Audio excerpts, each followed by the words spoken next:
जय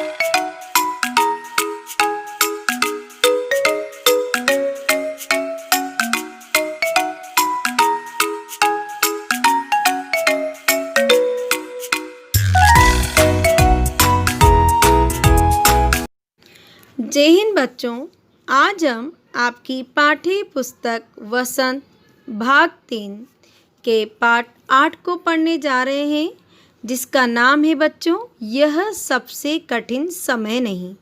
इस पाठ की लेखिका है जया जादवानी। जया जादवानी का जन्म 1 मई 1959 को कोटमा जनपद शहडोल मध्य प्रदेश में हुआ था। इन्होंने एमए हिंदी रविशंकर विश्वविद्यालय रायपुर से तथा एमए मनोविज्ञान बिलासपुर से किया। जया जादवानी युवा पीढ़ी की सशक्त कहानीकार भी हैं। इन्होंने अनेक उपन्यास, कविता और कहानियाँ लिखी हैं। तो आइए हम इस पाठ का भावार्थ शुरू करते हैं। इस कविता में कवित्री ने निराशा के वातावरण में मनुष्य को आशा की किरण दिखाई है। इसके लिए उन्होंने चिड़िया के तिनका लेकर उड़ने, गिरती पत्ती को थामने के लिए तैयार हाथ, गंतव्य तक जाती रेल, किसी के द्वारा अपने प्रियजन का इंतजार करने के उदाहरण प्रस्तुत किए हैं। पहले इस पैराग्राफ में आए कठिन शब्द हैं बच्चों। कठिन का अर्थ है मुश्किल, झड़ती का मीनिंग है गिरती, थामना, सहारा देना। नाव प्रसंग। प्रस्तुत काव्य पंक्तियाँ हमारी पाठ्य पुस्तक वसंत भाग 3 के पाठ 8 यह सबसे कठिन समय नहीं से ली गई हैं। इसकी कवित्री हैं जया जादवानी। नाउ संदर्भ बच्चों, इन पंक्तियों में कवित्री ने निराशा के कठिन समय में अपनी हिम्मत बनाए रखने की सलाह दी है। इसके लिए उन्होंने तर्क भी प्रस्तुत किए हैं, अर्थात प्रस्तुत पंक्तियों में उदाहरणों के माध्यम से मनुष्य को यह समझाने का प्रयास किया गया है कि वह विपरीत परिस्थितियों से निराश न हो और आशावादी बनकर अपने लक्ष्य की ओर बढ़ता रहे। नाउ भावार्थ करते हैं। नहीं, यह सबसे कठिन समय नहीं। मनुष्य को समझाते हुए कवित्री कह रही हैं कि यह सबसे कठिन समय नहीं है, अतः इससे निराश नहीं होना चाहिए और न ही हमें अपने लक्ष्य की ओर बढ़ने में कोई संकोच करना चाहिए। अभी भी दबा है चिड़िया की चोंच में तिनका और वह उड़ने की तैयारी में है। कवित्री कह रही हैं कि अभी भी एक चिड़िया अपना घोंसला बनाने के लिए अपनी चोंच में तिनका दबाकर उड़ने की तैयारी में है, अर्थात वह तिनकों से घोंसला बनाने में लगी हुई है।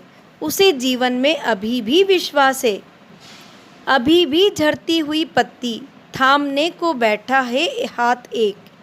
इसी प्रकार कवित्री आगे तर्क प्रस्तुत कर रही हैं कि पेड़ से गिरती हुई पत्ती को थामने के लिए कोई हाथ तैयार है, अर्थात मुसीबत में घिरे हुए व्यक्ति को सहारा देने के लिए कोई न कोई सामने आता है जो उसे संकट से उबार लेता है, अर्थात संकट से छुटकारा दिला सकता है। अभी भी ऐसे लोगों की कमी नहीं है जो दूसरों का सहयोग करते हैं। अतः तुम भी अपने लक्ष्य की ओर बढ़ो। तुम्हारे डगमगाने पर कोई न कोई तुम्हें सहारा देने और तुम्हें गिरते समय थामने के लिए तैयार बैठा है। इस पैराग्राफ में आए कठिन शब्द हैं बच्चों। गंतव्य, वह स्थान जहां पहुंचना हो। प्रतीक्षा, इंतजार। वक्त का मीनिंग है समय। प्रसंग। प्रस्तुत पंक्तियां हमारी पाठ्य पुस्तक वसंत भाग 3 में संकलित कविता यह सबसे कठिन समय नहीं से ली गई हैं, जिसकी कवित्री हैं जया जादवानी। नाउ संदर्भ बच्चों, प्रस्तुत पंक्तियों के माध्यम से कवित्री ने सबसे कठिन समय न होने के पक्ष में तर्क देते हुए मनुष्य को आगे बढ़ने की सलाह दी है और यह समझाने की कोशिश की है कि जब व्यक्ति आगे बढ़ता है तो रास्ते अपने आप निकल आते हैं। नाव भावार्थ करते हैं। अभी भी एक रेलगाड़ी जाती है गंतव्य तक, जहाँ कोई कर रहा होगा प्रतीक्षा। कवित्री मनुष्य को आशावादी बनने की सलाह देते हुए कहती हैं कि अभी रेलवे स्टेशन पर बहुत भीड़ है, अर्थात लोग एक स्थान से दूसरी जगह आ जा रहे हैं। रेलगाड़ियां उन्हें निरंतर अपने मार्ग पर चलते हुए उनके गंतव्य तक पहुंचाती है। वहां उनका कोई न कोई प्रियजन इंतजार कर रहा होगा। अभी भी कहता है कोई किसी को, जल्दी आ जाओ कि अब सूरज डूबने का वक्त हो गया।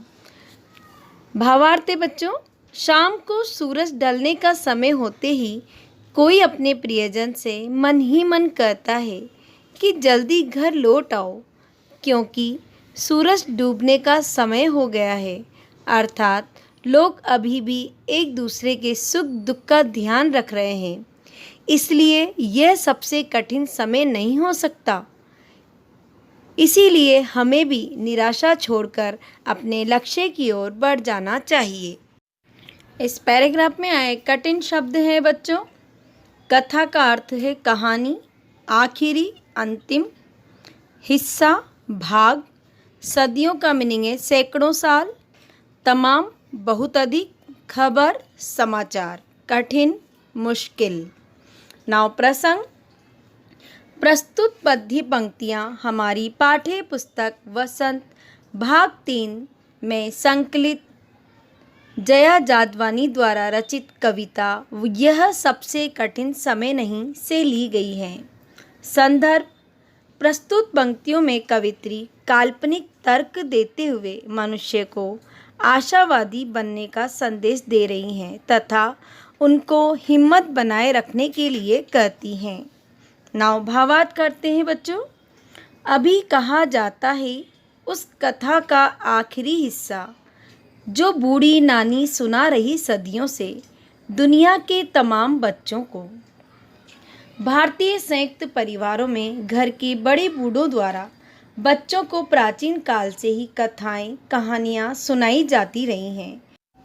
उस परंपरा की याद दिलाते हुए कवित्री कह रही हैं कि अभी भी लोग नानी दादी के द्वारा सुनाई जाने वाली कहानियों का अंतिम और महत्वपूर्ण शिक्षा प्रदान करने वाला भाग सुनाया जाता है। अर्थात हे मनुष्य, तेरे जीवन का सबसे महत्वपूर्ण और अंतिम भाग अभी बाकी है जो सुखदायी है, अतः तुझे निराश होने की आवश्यकता नहीं है। अभी आती है एक बस अंतरिक्ष के पार की दुनिया से, लाएगी बचे हुए लोगों की खबर। नहीं, यह सबसे कठिन समय नहीं।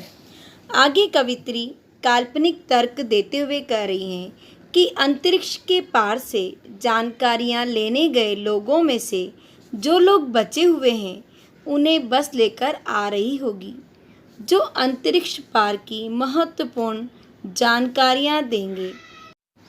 इस प्रकार संसार में घटनाएं घटित हो रही हैं और होती रहेंगी।